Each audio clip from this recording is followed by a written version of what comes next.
Good afternoon. I am here for my Good afternoon. I am here for my interview. What is your name? My name is Lady Johanna Perdomo. Who all are you? I am 35 years old. What is your hometown? My hometown is Neighbor. What is your material status? I am married. What is your occupation? Housewife. What is your academic training? Food engineering student. What hobbies do you have?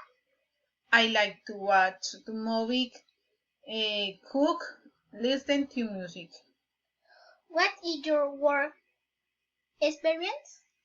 I have 10 years of manager and systems experience. What personal qualities do you have?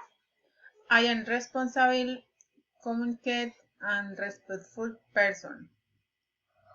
What are your related skills and weaknesses? I am dedicated and committed person. My weaknesses are that like perfection and I am very sensitive. Thank you. Thank you.